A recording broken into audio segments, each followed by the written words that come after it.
प्यारे विद्यार्थियों, नमस्कार। ऑनलाइन कक्षाओं के अंतर्गत आज हम अलंकार में,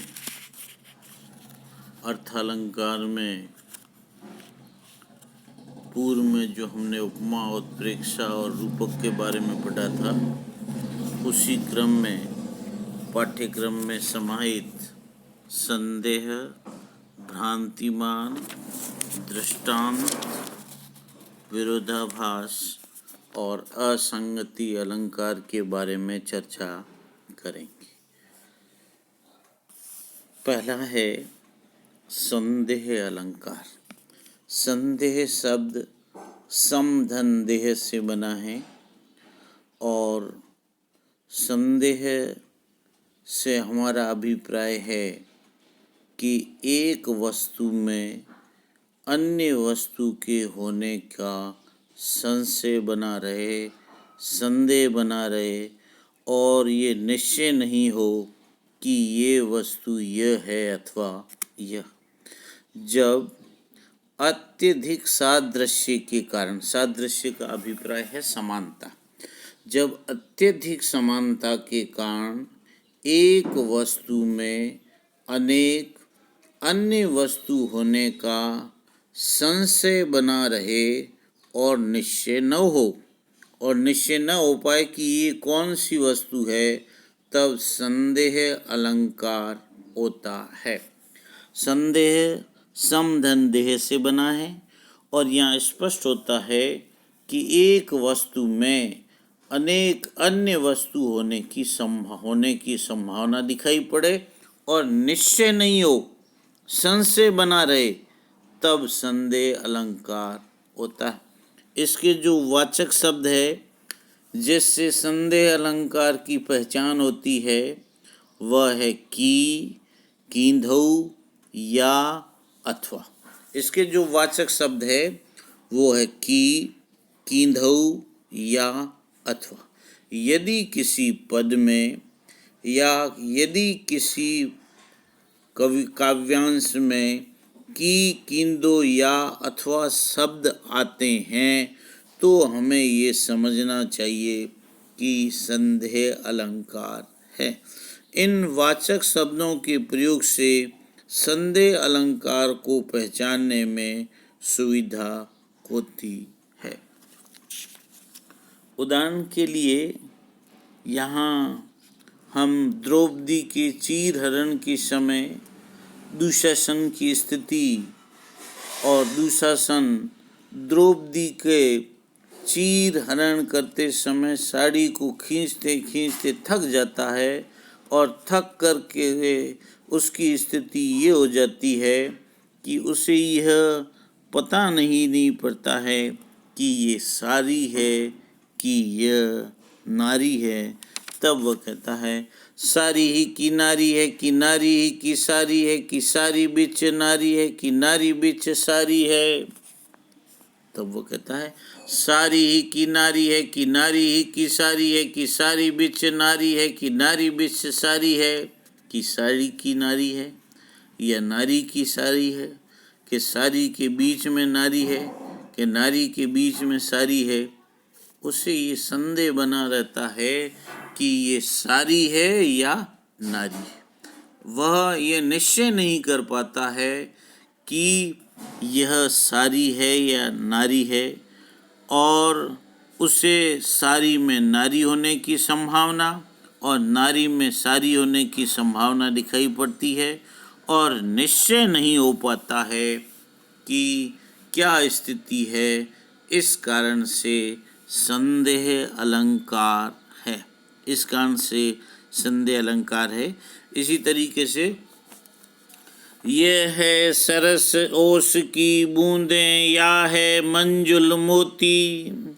यह है सरस ओस की बूंदें या है मंजुल मोती। ये ओस की सुंदर बूंदें हैं या ये सुंदर मोती है।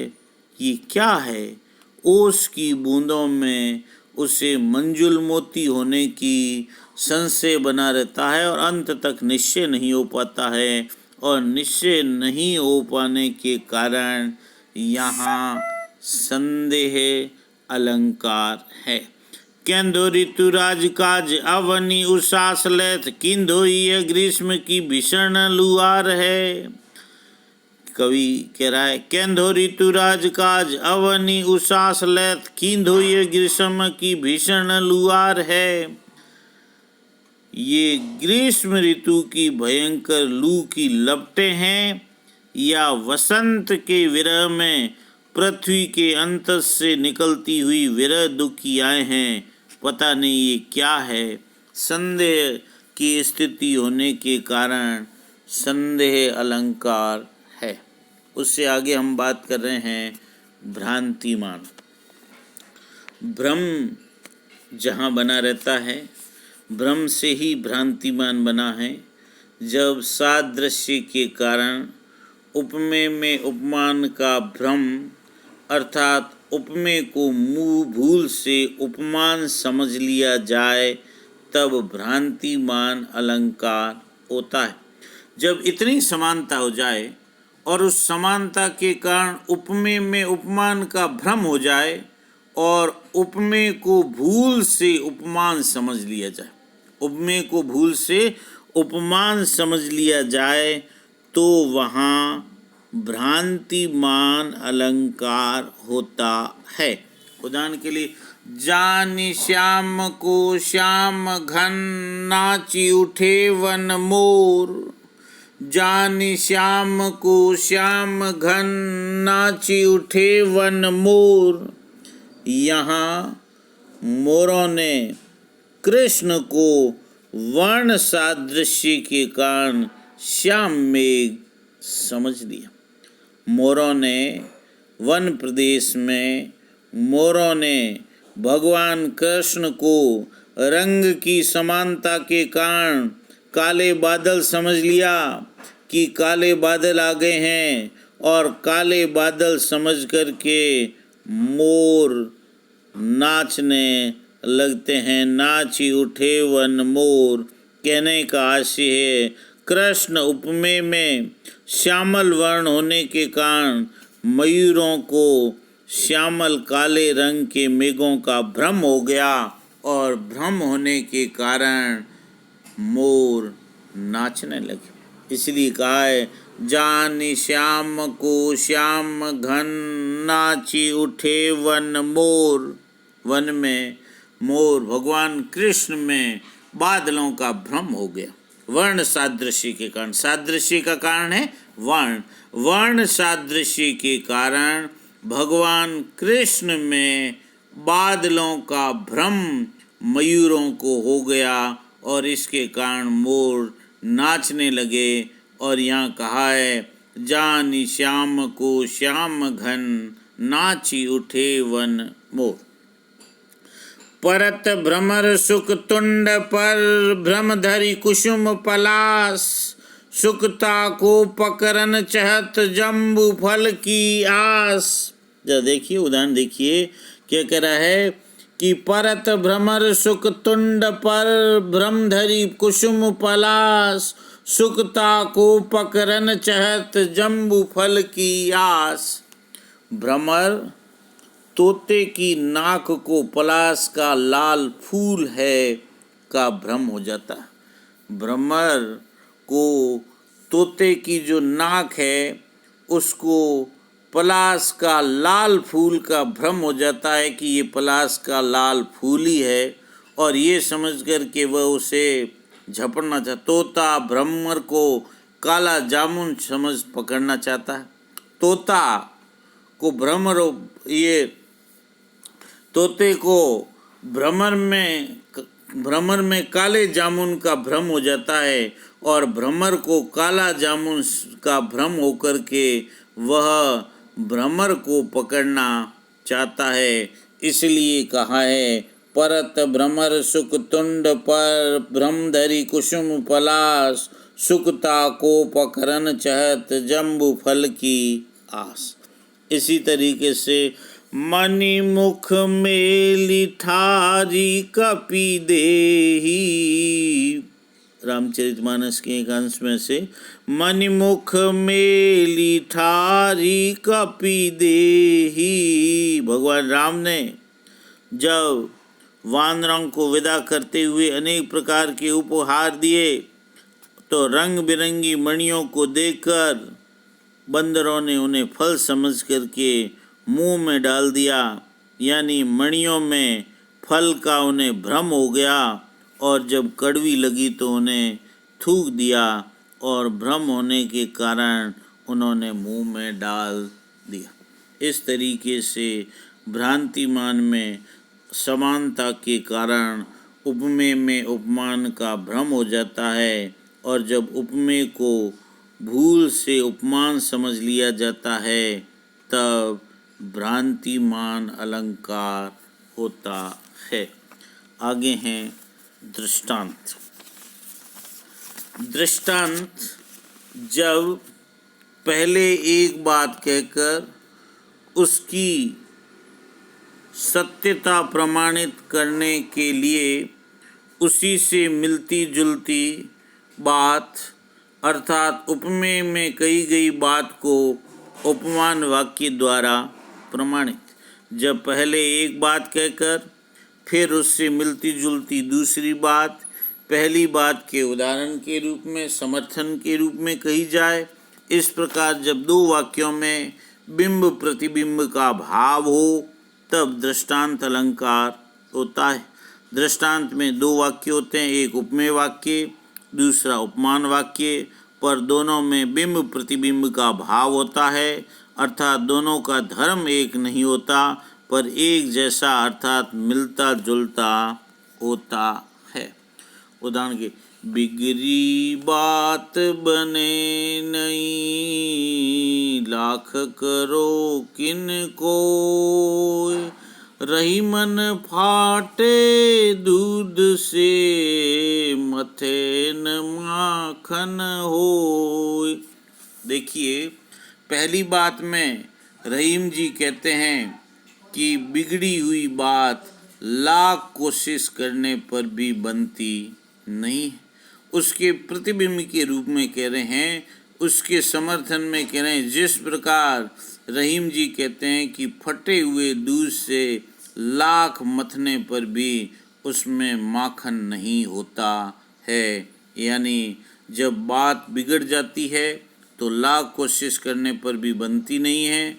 उसके समर्थन में दूसरी बात कही है कि फाटे दूध से लाख मथने पर भी मक्खन पैदा नहीं होता है। काज परे कछु और है काज सरे कछु और, रही मन भंवरी के भये नदी सिरावत मोर। यहाँ कह रहे हैं, पहली बात में कह रहे हैं कि इस संसार में मनुष्य काम पड़ने पर उसकी प्रवृत्ति कुछ और होती है, और जब काज सिद्ध हो जाता है तो उसकी प्रवृत्ति और प्रकृति बदल जाती है। ठीक उसी तरह सही इस संसार में कि रहीमन भंवरी के भय नदी सिरावत मोर, जब फेरे हो जाते हैं तो फेरे होने के बाद सिर पर बांधा हुआ मोर, सिर पर बांधा हुआ मुकुट नदी में बहा दिया जाता है। इसी तरीके से सठ शुद्ध रही सत्संगति पाई पारस परस कुधातु सुहाई, यानी दुष्ट लोग सज्जनों की संगति पाकर के सुधर जाते हैं। ठीक उसी तरीके से पारस परसी कुधातु सुहाई, पारस लोहा को पारस का स्पर्श होने से लोहा भी सोना बन जाता है। इस तरीके से जब पहले एक बात कहकर उसकी समर्थन में दूसरी बात कही जाती है और दो वाक्यों में बिंब प्रतिबिंब का भाव होता है, वहाँ हमारे दृष्टांत अलंकार होता है। नेक्स्ट है विरोधाभास। विरोधाभास का अर्थ है विरोध का आभास। विरोधाभास का अर्थ है विरोध का आभास। जहाँ वास्तव में कोई विरोध न हो और वास्तव में विरोध न होते हुए भी विरोध का आभास प्रतीत हो, वहाँ विरोधाभास अलंकार होता है। विरोधाभास का शब्दार्थ ही विरोध का आभास देने वाला है। काव्य में जहाँ वास्तविक विरोध न होते हुए भी विरोध का आभास प्रतीत हो, लगे कि विरोध हो, वहाँ विरोधाभास अलंकार होता है। उदाहरण के लिए, या अनुरागी चित्त की गति समझे नहीं कोई, ज्यों ज्यों बूढ़े श्याम रंग त्यों त्यों उज्ज्वल हो। इस प्रेमी मन की स्थिति बड़ी विचित्र है और ज्यों ज्यों ये काले रंग में डूबता है वैसे वैसे सफ़ेद होता है। काले रंग में डूबना और सफ़ेद होना ये विरोध का आभास है। विरोध प्रतीत हो रहा है कि विरोध तो है, लेकिन वास्तव में विरोध नहीं है, क्योंकि श्याम वर्ण के भगवान कृष्ण की भक्ति में ये मन डूबता है, वैसे वैसे ये मन उज्जवल और निर्मल होता जाता है। या अनुरागी चित्त की गति समझे नहीं कोई, ज्यों ज्यों बूढ़े श्याम रंग त्यों त्यों उज्जवल होए। यहाँ कह रहे हैं, बिहारी जी कह रहे हैं कि काले रंग में डूबता है, डूब करके सफ़ेद होना। काले रंग में डूबने से काला ही होगा, लेकिन यह काले रंग में डूब करके सफ़ेद होना तो विरोध का आभास होता है, विरोध की प्रतीति होती है, लेकिन वास्तव में विरोध नहीं है। वास्तव में विरोध इसलिए नहीं है कि इस प्रेमी मन की स्थिति बड़ी विचित्र है। ज्यों ज्यों ये श्याम रंग, काले रंग के, श्याम रंग के भगवान कृष्ण की भक्ति में डूबता है, वैसे वैसे ये मन निर्मल होता जाता है।